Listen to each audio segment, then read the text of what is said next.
We're going to be in John chapter 10, verses 11 through 21 today.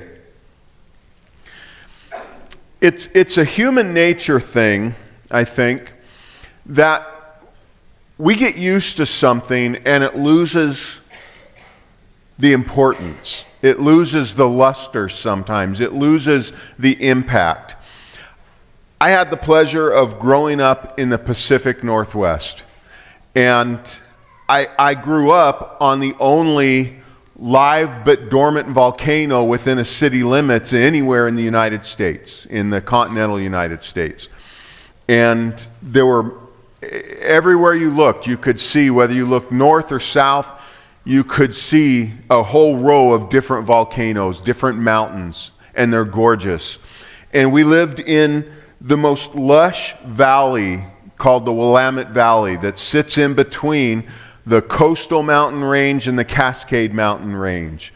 And if you go from Portland 2 hours west, you hit the Pacific Ocean and you get to enjoy the sand and everything that the ocean has to offer. And if you go 2 hours east, you're in the high desert and it's got its own incredible sense of beauty. It's just amazing. And I never lost the privilege of being able to live in an area that was so beautiful. And yet I know so many people that have lived there so long, they're just blind to the beauty that's all around them. Lisa and I were part of a camera club in those days. And people would say, well, what do I have to take pictures of? And I'm like, you're kidding, right? I mean, just go outside of your house. It's amazing. And everywhere I've lived in the country, and I've lived in all four corners of this country and been in almost every state, that same beauty exists. But we get so used to it that it becomes background. It happens in the church too. I got asked many years ago to help launch and birth and plant a new church. And this church, the pastor who was planting it wanted to do communion every week.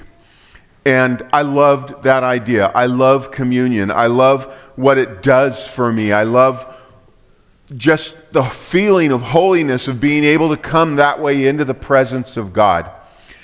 And what I learned in the year I was part of that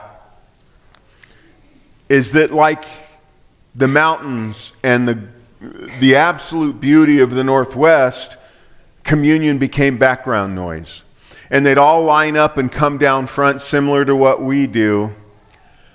But they'd be talking, and I've said this before, there wasn't anybody focused, at least I didn't see anybody that was focused on the holiness. They were talking about the Saturday football games, the Sunday football games, the things they did with their kids, water skiing, fishing, whatever it might be. They were talking about anything other than with the Lord about what they were going to do. And when something becomes real regular, when you see it or hear it all the time, there's a real danger that we allow that to happen in our lives. We're going to look at this today in John's Gospel as we talk about Jesus being the Good Shepherd. Let's pray.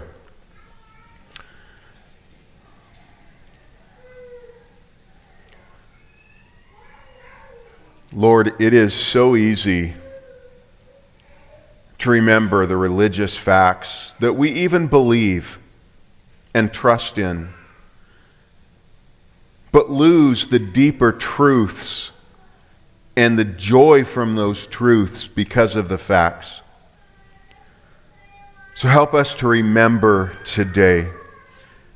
If we've forgotten, if we've gotten distracted, bring us into that place today, that intimate thing that's available with just you and I, you and each person here. That place that is so special. Help us to remember our first love. Amen. Verse 11. Jesus said, or he will say when I get to the right passage, I am the good shepherd. The good shepherd lays his life down for the sheep. In last week's text, we looked at Jesus saying, I am the door. I am the way that people get from earth to heaven. I am the gate that people have to pass through to spend eternity in God's kingdom instead of in judgment. He continues the conversation and says, I am the good shepherd. This is the fourth of his 7 I am sayings in the Gospel of John. What does it mean when he uses the word good, though? The Greek word that we translate into good, English translators also translate in the New Testament as better, honorable, and right. Better, honorable, and right. So Jesus is saying that he's of good quality, of good character, that he's good in his performance of his duty. He's the good one, the honorable one, the right one. This verse shows us how the good shepherd differs from every other shepherd's. Another shepherd, like King David, might defend the sheep from bears and lions. But he's not going to allow himself to lose his life so the sheep can stay safe.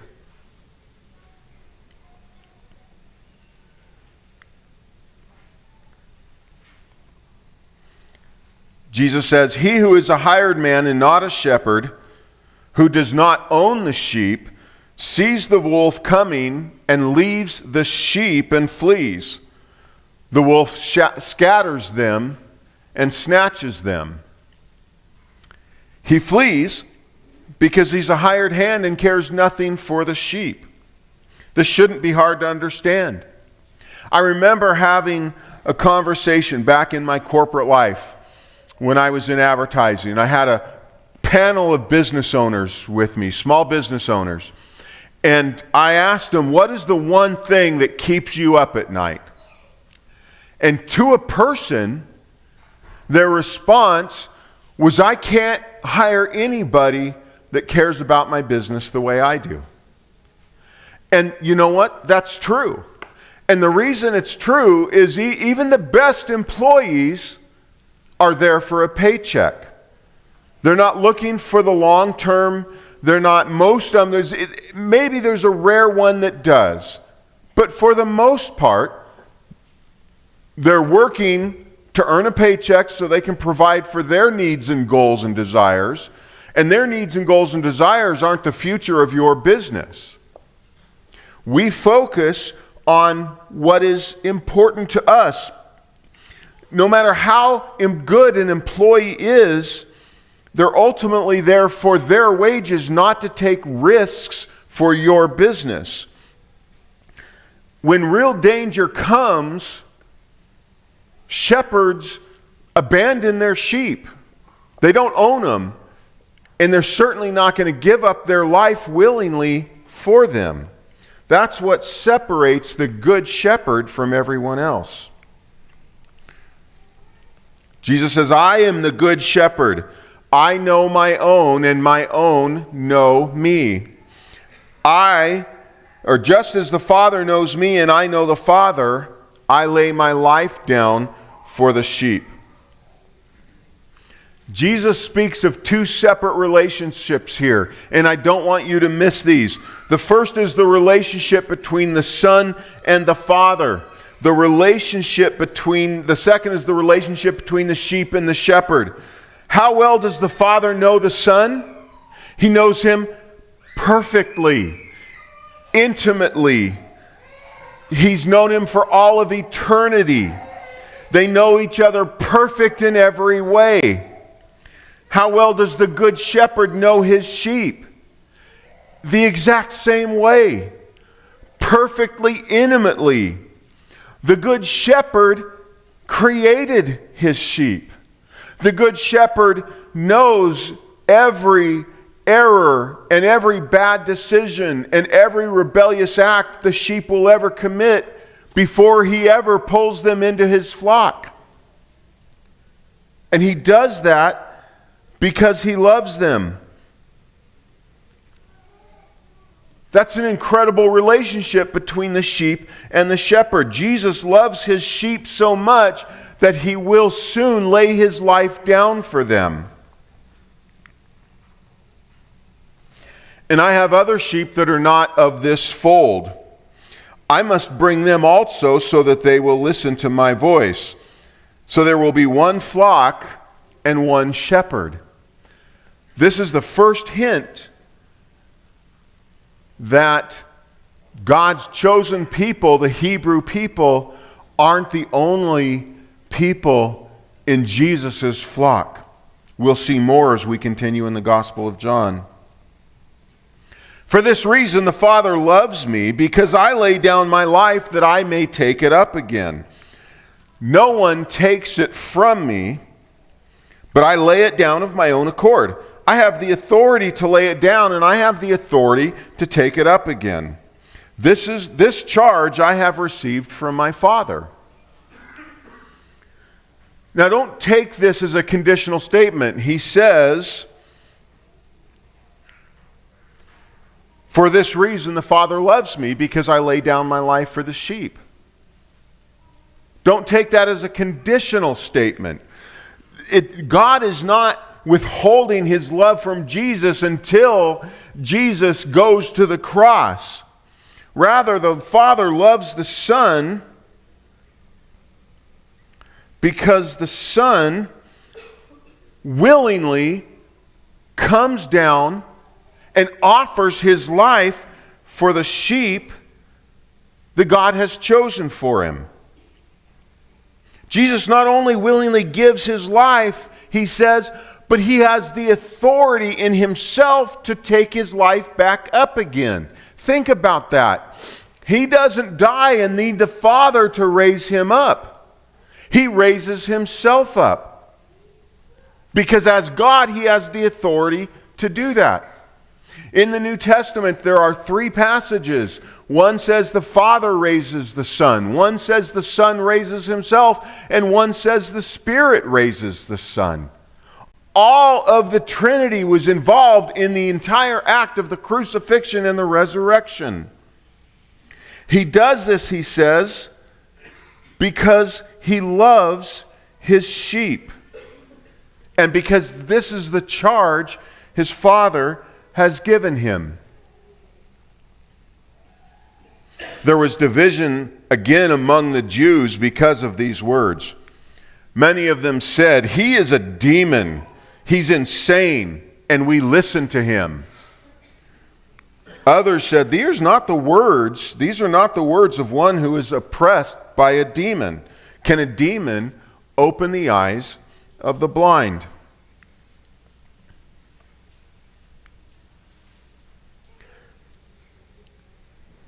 We read Jesus saying that he's the good shepherd, and that the good shepherd lays down his life for the sheep. We know what that means. That means that Jesus is going to go to the cross, right? We know the end of the story.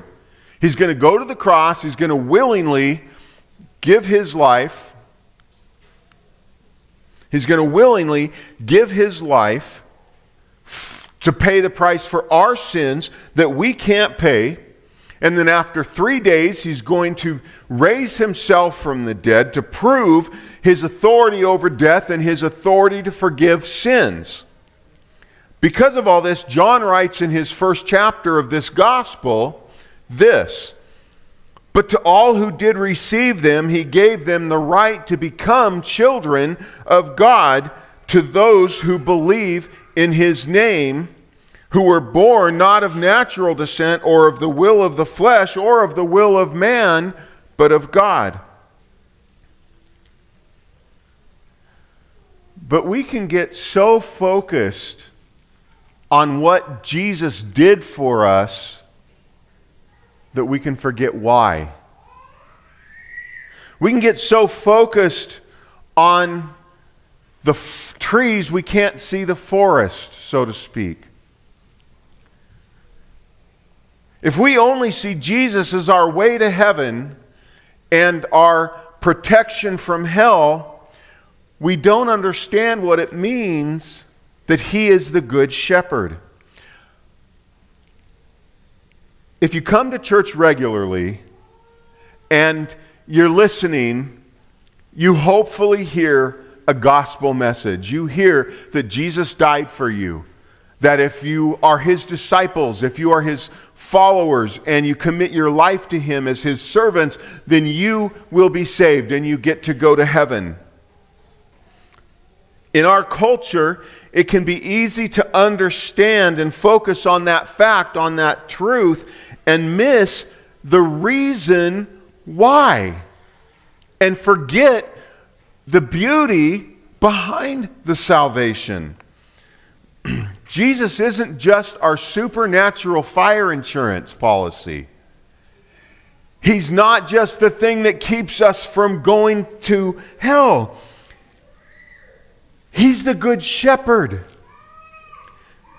I doubt there are many of us, especially me, who has an inkling of what it meant to be a shepherd in Jesus' day. Even if you tend sheep today, it's a lot different than it used to be. A lot different. We've talked about that a little bit over the last couple of weeks. They just manage their sheep different. So how do we get an idea of what it meant to shepherd sheep 2,000 years ago? Well, thankfully, God in His infinite wisdom tells us. His many times great-grandfather, King David, wrote a song. And in that song, he writes about what it's like to be the sheep of the Good Shepherd. What do we call that song? Psalm 23. Let's take a look. The first line in David's song says this. Now I'm going to take this out of a modern translation because the words more fit our understanding of the English language today, and I'll show you why later. But he starts by telling us this: the Lord is my shepherd, I have what I need. The first thing he does here is he personalizes the relationship. He doesn't say the Lord is our shepherd. The Lord is your shepherd. The Lord is the shepherd. He says that He's intimate and the Lord is His shepherd. It's that personal, intimate relationship between the sheep and the Good Shepherd, between the Lord and the one who follows Him. And then he says, I have all I need. Well, what does that mean? It certainly isn't some kind of prosperity gospel idea that says that whatever, if we're a follower of Jesus, we'll have all of our material needs met and all of our desires met. If you know anything about the life of David, from the time he was a middle teen and killed Goliath until early 30s, his life was hard. He spent most of it running from King Saul, his father-in-law at one point, who's trying to kill him. Because Saul knows that God's favor has left him and is resting on David. And so Saul wants to end David's life.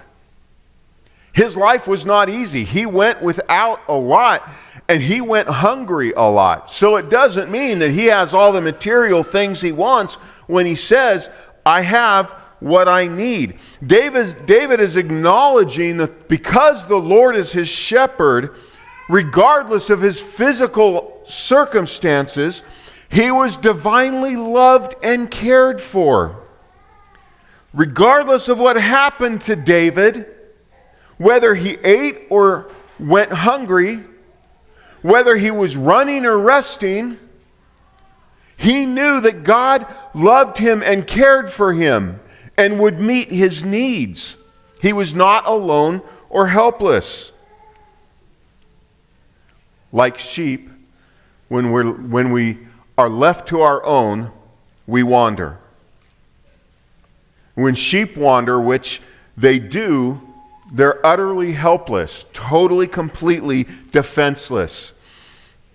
But David said that he could trust in God who loved him and promised to see him through all of the difficult times of life. Then David writes this in his song. He lets me lie down in green pastures. He leads me beside quiet waters. Sheep are fearful animals, apparently, and panic easily. I have no firsthand experience. The Good Shepherd takes them to a place where they can lie down and rest, not only in safety, but in provision, in green pastures. Again, because of their fearful nature, sheep don't like fast-moving water. The noise and the movement startle them. So the Good Shepherd, Jesus, takes his sheep to a place where the water is still and quiet, and they can walk up and drink out of it without being afraid. This is why I'm using a modern text here. It's not that the old texts have it wrong, they don't, but when we use words like shall and make, I shall not want, I have what I need is different. He makes me lie down and he lets me lie down. Back when those words were written, they had that vernacular, that meaning. We don't use them the same way. God is good. He's not commanding us. He's providing for us. David says, then he renews my soul's strength. He leads me along the path of the right path, which brings honor and glory to his name. Because the loving shepherd takes his sheep to a quiet place of restful provision, David says that his soul, his innermost being, can rest and is strengthened or refreshed. A shepherd doesn't lead the sheep he loves to a dangerous place, but takes them down safe paths. Then he says, even when I go through the darkest valley, I will not fear any danger because you are with me. Your rod and staff protect and comfort me. David says here that the sheep never need to be away from the shepherd. When we're away from the shepherd, it's because we wandered. It's not because he turned around and forgot we were there or he lost track. It's because we've wandered away from him. We've stopped following him. Emotionally, we can be on the highest valley or in the darkest, or on the highest mountain or in the darkest valley, and we can have peace in that place if we're following the shepherd. Many of you know this. Many of you have experienced this. But until we've experienced the love of the shepherd in that really dark time, it can't be explained to you. Until life is just hard and you wonder where your hope is, but you're trusting in the Savior. And you get that sense of peace. I can tell you it'll happen, but until you experience that for yourself, you won't understand the depth of his love that's there for us. He continues, he says, you prepare a feast for me in the presence of my enemies. You honor me by anointing my head with oil. My cup overflows with your blessings. You prepare a feast for me in my enemies. This is saying that the Good Shepherd honors those who follow him. Who serves the meal? The master or the servant? Well, in this, the master is serving the servant. The servant is being served by the master. And not just alone. He's doing it in front of all of those who persecuted him, as they aren't allowed to join in the feast because they're under his judgment. And then he anoints our head with oil. They would do that for sheep to keep the bugs out of the ears and out of the eyes and out of the nose. It's a beautiful covering of protection. The Holy Spirit is represented in our oil today. When we anoint someone with oil and pray for them, that's a picture of the Holy Spirit resting over their lives.